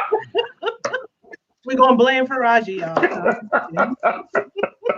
I can handle it. All right, let's talk about something that y'all both two are passionate about, which is talking about education. Of course, this is Black History Month, and Kimberly, you brought this much to my attention, and I think it's an excellent point about the fact of where we are, that outside of that particular case, that we are in a space where many teachers, and Corinna, you can attest to this as well, that many teachers are in a little bit of a conundrum as to how to move forward this month in teaching Black History Month. So we're calling this segment Afraid to Teach Black History, because now we know that there is an attack on our history. Kimberly, what's your take on this idea that you have in a number of different states? And I want to throw it up here very quickly. I want to put up give us some context. So let's put up quote 1 for this one, please. But there are new laws in at least 14 states and various restrictions elsewhere, or the threat of them are leading many teachers to simply mention important figures in Black history without getting into the racism they face. They cannot talk about the systemic racism. They cannot connect the dots of how racism then is still leading to racism now. But the other part of it, in all, lawmakers in 30 states have proposed new restrictions during the past year on what schools can teach about the nation's racial history. Kimberly, what do you make of this? How can a teacher not feel afraid to teach Black history during this month? This is a tough one because people's jobs are actually in jeopardy. There are some curriculum that can be used. The Zen curriculum is one of them, which is a little bit more teacher and student friendly, but staying away from the topic of racism, that's a tough one.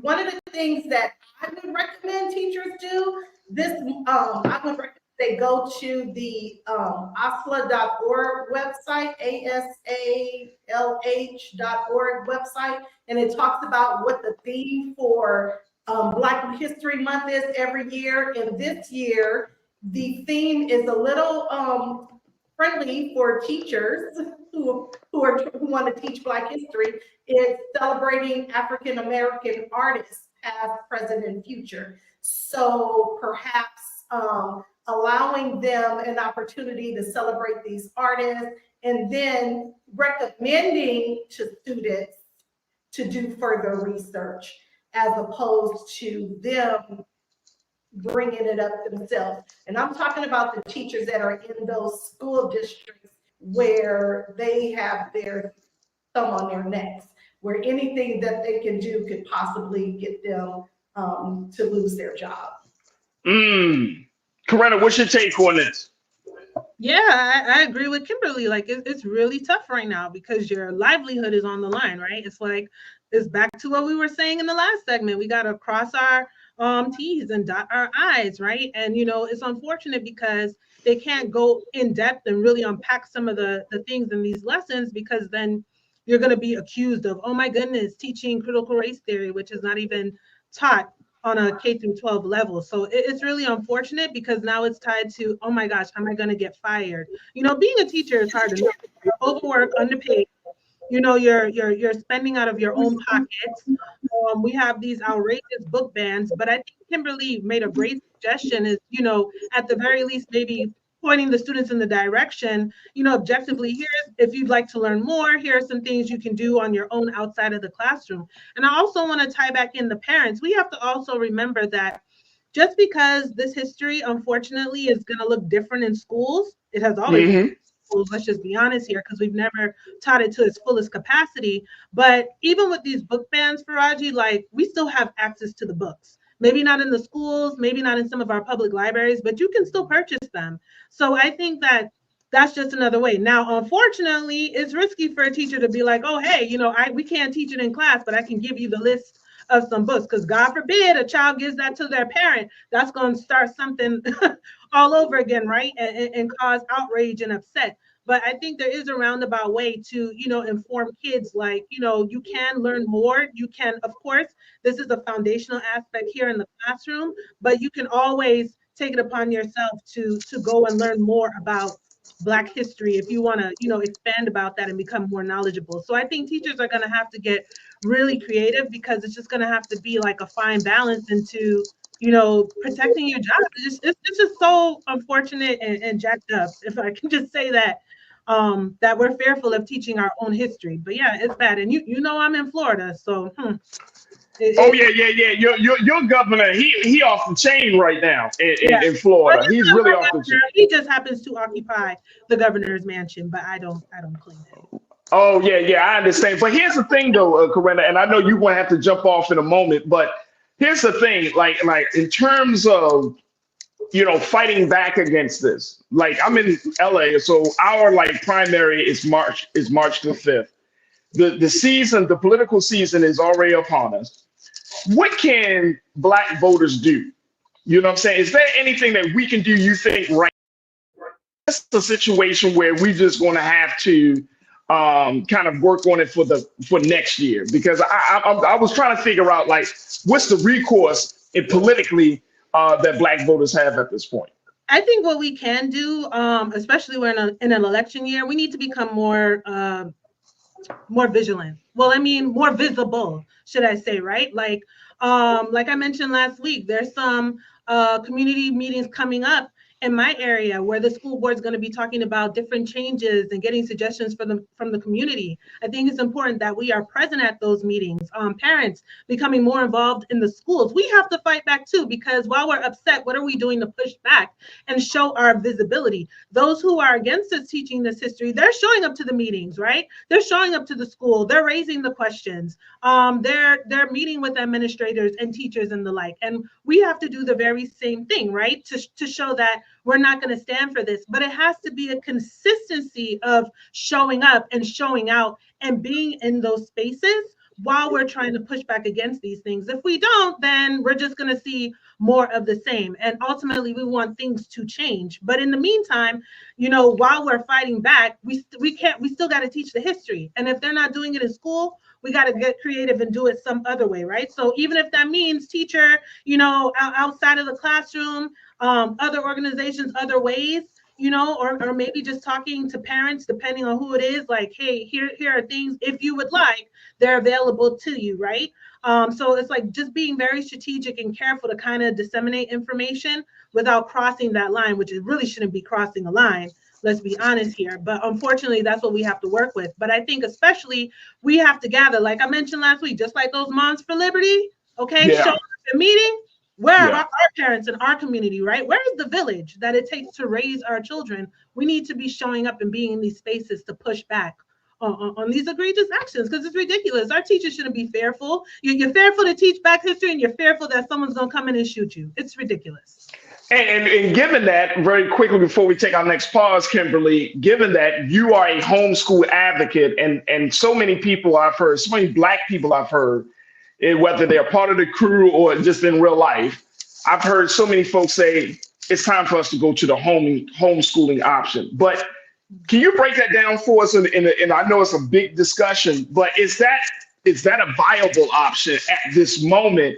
That we say, okay, if they, going back to what Corinna said, we're in a space where we can't teach our history, and connecting the dots and talking about the connectedness of racism from then to now.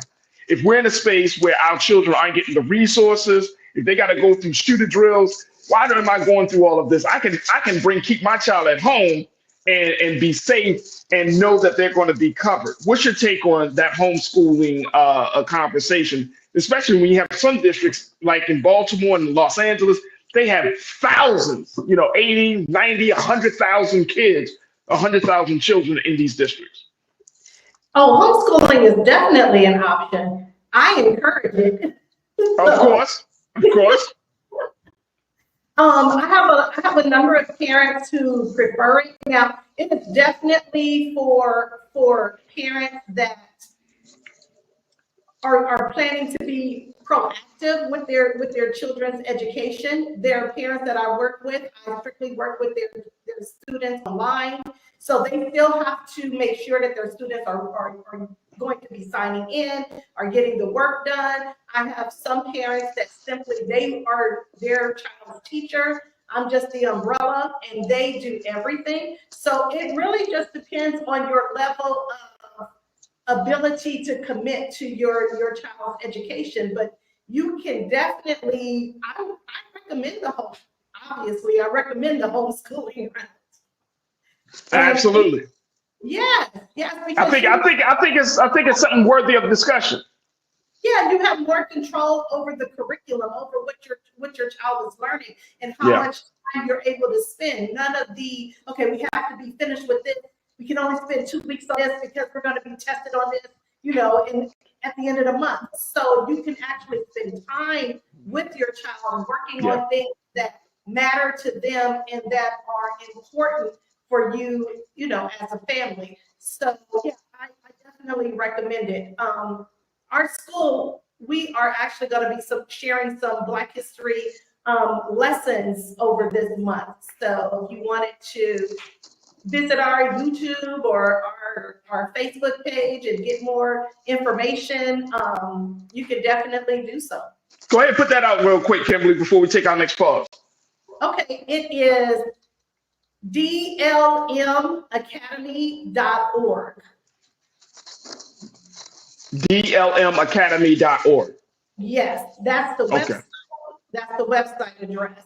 And then the Facebook page is Doris L. Morrow Academy, and the YouTube page is Doris L. Morrow Academy. There it is right there. We got to take a quick pause, but we will have to let our sister Corinna Denise go. Corinna, thank you so much for joining us today. It is always a pleasure. Always love to exchange smoke with fire with you on Fridays, Corinna. Thank you. And if I may, real quick, I just want to say we got to also come up with some creative options for our parents and students who can't do the homeschooling. So we just got to keep that in mind. But yeah, it's always fun to spar with you. And real quick, Kimberly, I see we're twinning today with the white blazer and the black. Yeah. It would have been more fun if Farajii had the hazmat. I knew it was coming. I was waiting. I was like, here it comes. 3, 2, 1. Here's the smoke. Here's the smoke. Corinna Denise. You too, Corinna. Hey, Corinna, we'll check back in with you because, of course, tomorrow is the big primary election in South Carolina.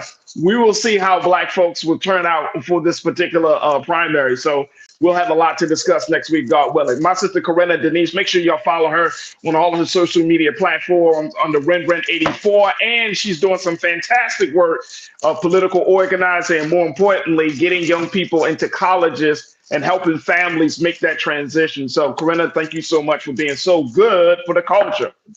Thank you for having me. Peace, y'all. Peace, y'all. All right, folks, we got to take a quick pause. When we come forward, let's continue the conversation on the other side, talking about some school issues and so much more. So stay with me. If you've enjoyed the conversation, make sure you do your due diligence. Go to our website today at blackstarnetwork.com. Download the app, follow us on social media, and also follow me. You can follow me. If you still got more to say about me, about anywhere we stand on any of these conversations, I would love to hear it, actually. You can follow me at The Real Farajii on Instagram. Again, at The Real Farajii on Instagram, at Farajii on Twitter, and at Farajii Muhammad on Facebook. And of course, stay tuned. We got a lot more coming at you right here on The Culture, here on the Black Star Network.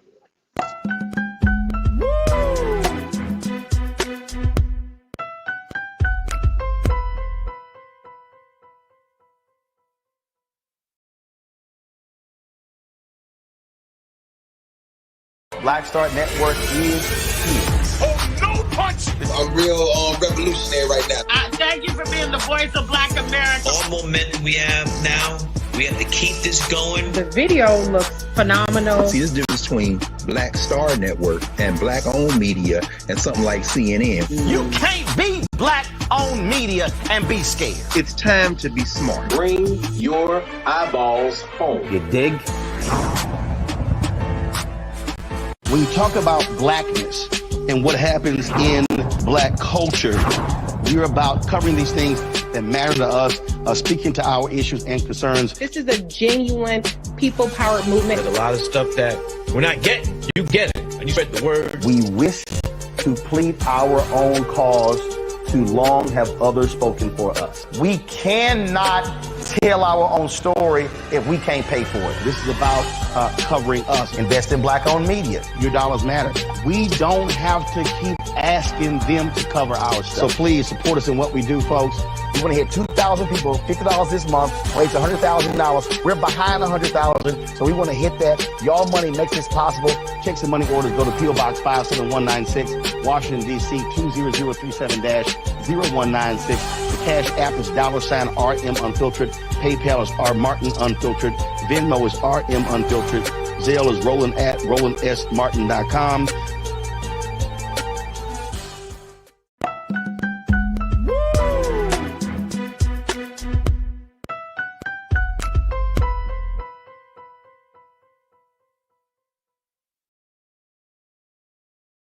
All right, folks, welcome back to The Culture here on the Black Star Network. And I still got my sister Kimberly Morrow with me. We still got my sister with me. There we go. Yep. As we continue to talk about some things related to some education. And I think that, Kimberly, as we have this part of the conversation, right, like we cannot lose sight of the fact that we actually have to still fight for this stuff. Right, that we still have to not let up the gas on this. And even though there's the homeschooling option is a viable option, even though, as Corinna was mentioning, talking about some level of political activism and organizing, we have to be fully engaged in this whole process. And that's the thing, you know, when we were talking in the previous conversation about Fani not being distracted, we can't lose sight of the fact that our children are going to a place of institutions, learning institutions, and they're not actually learning about certain things that we were privy to when we were children, when we were young, right?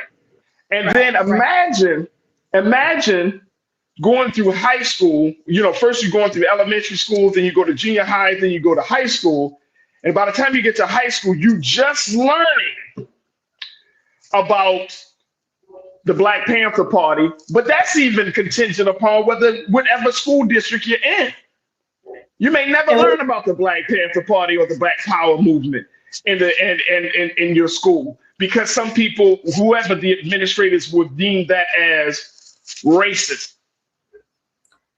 And you know, Farajii, the crazy thing is, the reason Carter G. Woodson started, you know, first started out as Negro History Week, and then it ended up evolving into Black History Month, was because it wasn't being taught year round. And so his mindset, or the idea, was, if we start doing it for a week, we'll do this until the schools are teaching it. It's just a part of the natural curriculum.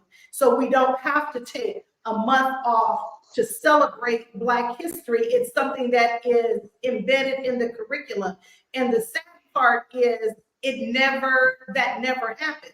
That is why we are still celebrating Black History Month, because the other 11 months during the school year, it's not taught. It's Black people show up in history at certain times. I taught U.S. history, so I know this. Right, we show up during slavery. That's the first time we show up. And then we show up again during, sometimes recently, we started showing up during the 1920s, during the Harlem Renaissance. They would put that in there. But then we wouldn't show up again until the 1960s during the Civil Rights Movement. And why are we only showing up at certain times in these textbooks when we should have been there all along? Right? I didn't learn about Crispus Attucks until I was in Boston attending Harvard. My daughter went to Crispus Attucks daycare. That was the first time I had ever even heard of Crispus Attucks. Wow. I was in graduate school. Right. How did I not know this guy? And so it's really sad that the reason Carter G. Woodson started Black History Month, we are still, to this day, we are only talking about the same few people. Yep. We only, you know, it's always Dr. Martin Luther King Jr., of course, we should talk about him. And then it's Malcolm X, and then it's Rosa Parks. It's always the same few people that we talk about. And Carter G. Woodson wanted us to talk about, there's so many other people for us to acknowledge, and we don't acknowledge those people. So I would like for it to get to a point where we don't have to set aside a month to teach Black history, but we are teaching it all year long. It's just a natural part of the curriculum. I love that. I absolutely agree. Belinda Mitchell checking in from from YouTube. She said, this is an all hands on deck matter when it comes to teaching our Black children history. It's an all hands on deck. I feel like there are a lot of issues that we could be talking about when it comes to Black children in school. But I feel like this rises to the top for me, Kimberly, because I feel like now this is not just this is not just warfare. This is not just battling, this is war. Because you're not empowering those students, right? You're not helping us. I mean, like you said, Black history is so integrated into American history. It's very, very hard to even have a conversation about American history without talking about the experiences and the impact and the contributions of Black people. If it's not just hard, it might be damn near impossible. You can't talk about America getting into becoming an independent, sovereign nation without talking about Christmas Attic and the Tea Party and talking about the American Revolution and all of those things. Like, you can't talk about these things. And what I found to be interesting in this particular article is that, and I want us to be clear on this, is that it's not just about necessarily saying that Dr. Martin Luther King Jr. was a civil rights leader. It's not about that. But it's about connecting the dots for young people to talk about racism, sexism, talking about the trials and the struggles of Black women. It's talking about, you know, connecting the dots. And I think that is, now you're playing with the critical thinking of children to help them to see and have a more accurate context on the world that they live in. That's the part that I'm more concerned about, to be honest, Kimberly. It's not just like, oh, okay, who is Sojourner Truth and who is Harriet Tubman or who is Dr. Benjamin Banneker? It's not just about knowing this stuff. It's like, wait a minute. Well, why did slavery happen, right? It's like the same moment that we saw with Nikki Haley, presidential candidate Nikki Haley, when the question was asked, well, what was the reason for the Civil War?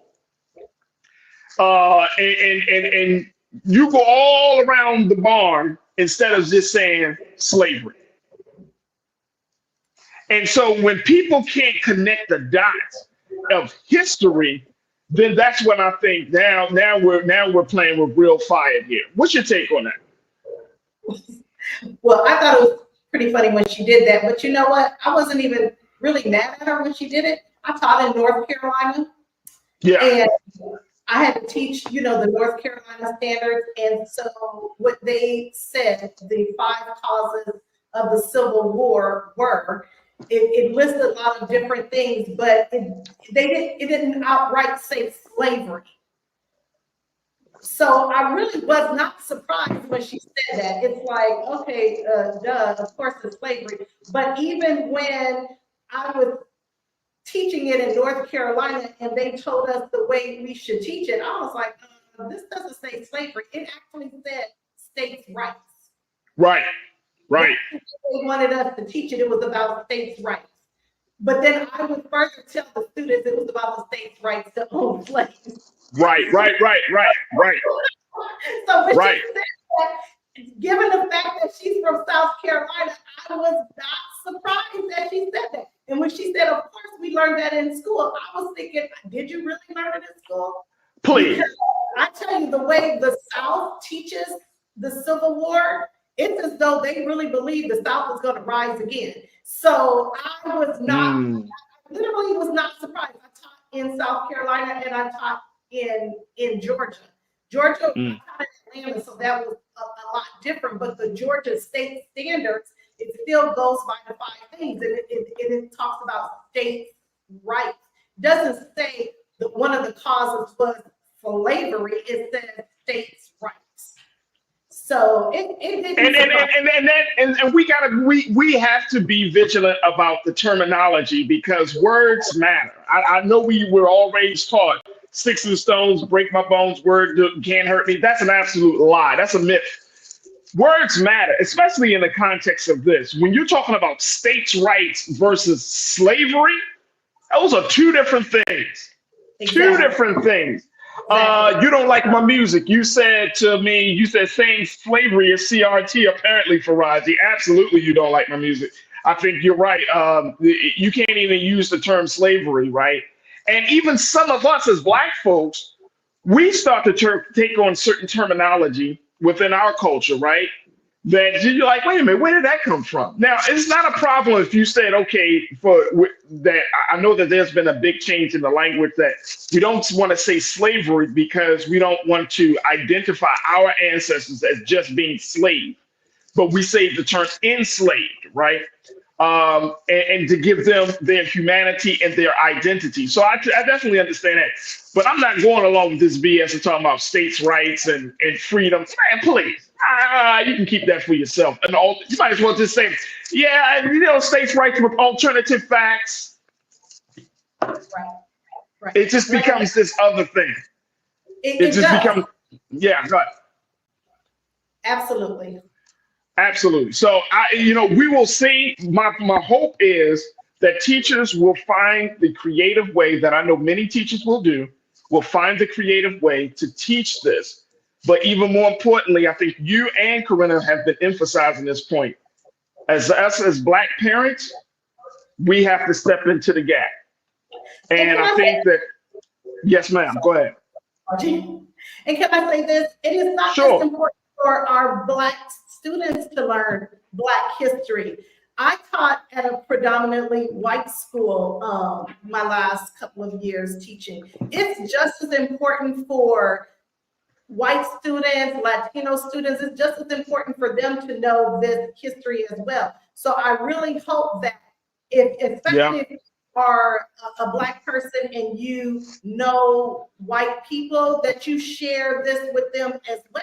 Because with them taking Black history out of the, trying to take it out of the curriculum, it is also not giving information to the other students that need it just as well. When we would talk about certain things in my classroom, they would be shocked. They were like, wow, I didn't know that had happened. And I actually saw them open up and they really learned from these different experiences.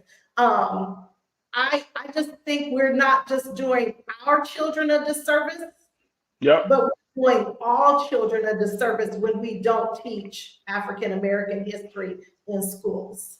Amen, amen, amen to that. All right, we got to take another pause. When we come forward, let's talk about Black joy. Let's talk about some new data has come out to talk about what Black joy means to Black Americans. We're going to have that conversation. And I think it's a great way to end the week, but also to kick off Black History Month to talk about this. So we'll have that conversation with my sister, Kimberly Monroe, and with you right here on The Culture on the Black Star Network.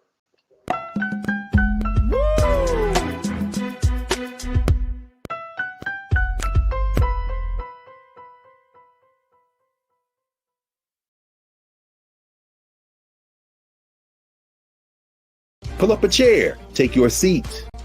The Black Tape with me, Dr. Greg Carr, here on the Black Star Network. Every week, we'll take a deeper dive into the world we're living in. Join the conversation only on the Black Star Network.